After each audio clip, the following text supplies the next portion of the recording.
Bonjour, c'est Gilles pour Actualité-DVD.com. Je vous parle du DVD de L'Affaire Dumont. Le film de Daniel Groux, alias Pods, est distribué par Alliance Viva Film et met en vedette Marc-André Grondin, Marilyn Castonguay et Sariane Cormier, sorti en magasin le 15 janvier 2013. Basé sur des faits réels, L'Affaire Dumont s'intéresse aux déboires de Michel Dumont, un livreur de dépanneur dont la vie, déjà difficile, prend une tournure brutale lorsqu'il est accusé d'un viol qu'il n'a pas commis. Une série de circonstances contribue à faire en sorte que Dumont soit reconnu coupable et obligé de purger sa peine en prison. À l'extérieur, la femme de Michel Dumont s'évertue pour faire en sorte que son dossier soit réévalué. On commence à détecter quelques éléments récurrents dans la filmographie de Pods, selon moi, un des réalisateurs québécois les plus doués actuellement. Ses œuvres tournent autour d'êtres placés en situation extrême, psychologiquement et physiquement, tournent autour de la violence, souvent sexuelle, et se déroulent dans des milieux clos.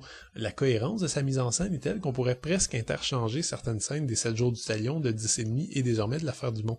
La grande différence ici, c'est qu'on n'a pas affaire à une fiction, mais à un fait réel, un cas judiciaire célèbre au Québec qui a tout de même toujours pas été élucidé. C'est aussi une affaire sordide, dérangeante et enrageante, ce qui là encore place Pods en situation de confort, lui qui a déjà plusieurs fois arpenté ses sentiers. Michel Dumont a été inculpé sur la base de la seule parole de la victime, à peu près, sans véritable autre preuve, malgré un alibi réel. Il s'agit d'une faille dans le système qui l'a fait s'abattre sur un individu qui en avait absolument pas besoin. À ce stade-ci, que l'on trouve l'individu louche ou pas, n'a rien à voir, et le film fait très bien de le souligner à gros coups de crayon gras. Dumont n'a simplement pas bénéficier de la présomption d'innocence, fondation même de notre système judiciaire. Pour moi, cependant, la vraie surprise, et elle n'est pas nécessairement bonne, c'est de voir à quel point Pods a produit un film un peu trop démagogique. C'est d'autant plus étonnant que les 7 jours du Talion et 10,5 évitaient cet écueil avec une facilité déconcertante, même s'ils traitaient de thèmes qui auraient pu verser dans le sensationnalisme. Dans l'affaire Dumont, le point de vue est très clair. Dumont est la victime archétypale, silencieuse, faible et à genoux dès le départ. Ceux qui témoignent contre lui sont la plupart du temps hagards, le regard fuyant, nerveux.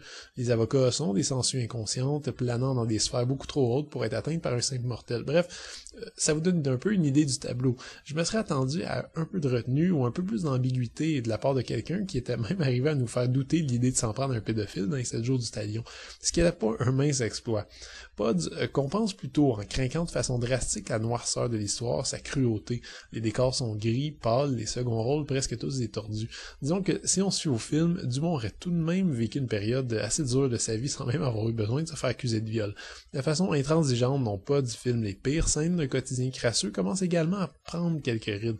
On sent bien que le scénariste a essayé de rendre son œuvre un petit peu plus lumineuse en développant la très belle histoire d'amour entre Michel Dumont et Solange Tremblay, mais l'atmosphère lourde et sombre permet pas vraiment au spectateur de s'y accrocher beaucoup. Il y a par contre une scène mémorable, qui est en fait juste une vidéo d'archives et qui présente le véritable Michel Dumont à sa sortie de prison et sa première confrontation avec celle qui a dénoncé son prétendu viol. C'est un extrait fascinant qui permet de voir un Michel Dumont presque totalement différent de celui interprété avec intensité par Marc-André Grondin. Le problème, c'est que cette scène arrive relativement tôt dans le film et que les scènes subséquentes n'arrivent plus à nous convaincre du réalisme de l'œuvre. On retombe dans la mise en scène et on se met à voir tout d'un coup les ficelles. Heureusement, Pods demeure un réalisateur génial, capable d'expérimenter, de prendre des pires risques artistiques et de s'en sortir avec les honneurs. Sa mise en scène est irréprochable, la reconstitution d'époque bluffante et certains effets de montage, notamment lors de la scène où Dumont est retrouvé par la police chez lui, sont quasi tétanisants.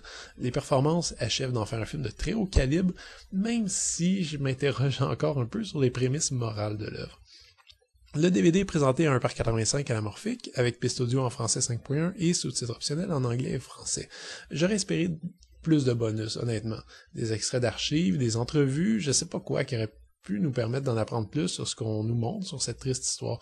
Mais on devra en attendant se contenter de 3 galeries de photos, et c'est tout. Une des galeries porte sur le film, l'autre sur la première du film, et la dernière sur le tournage. On retrouve sinon quelques bandes annonces du film. L'affaire Dumont est pas un film qui l'a eu facile, même. Je pense que l'idée était de prendre un cas d'injustice très clair et très connu et de l'exploiter un peu afin de susciter des réactions chez le spectateur. C'est pas en soi un problème ni une mauvaise intention. Le hic, c'est que même le fait divers le plus clair peut receler beaucoup de zones d'ombre. Dès la première semaine de sa sortie en salle, quelques personnes concernées par l'histoire sont sorties dans les médias pour témoigner et donner subitement une version totalement différente de celle qu'on croyait avoir et sur laquelle les créateurs du film se sont basés. La controverse résultante a peut-être pas aidé au succès du film, mais vraiment de façon égoïste, je suis un peu content qu'elle se soit produite. Ce débat, même s'il était très superficiel, sensationnaliste et finalement assez malsain, aura permis de nous rappeler à quel point toute l'histoire réelle possède des ramifications, des complexités, des méandres qu'un film ne pourra jamais effleurer. Et curieusement, tout ça ajoute une nouvelle dimension au film, presque une nouvelle profondeur qui lui manquait.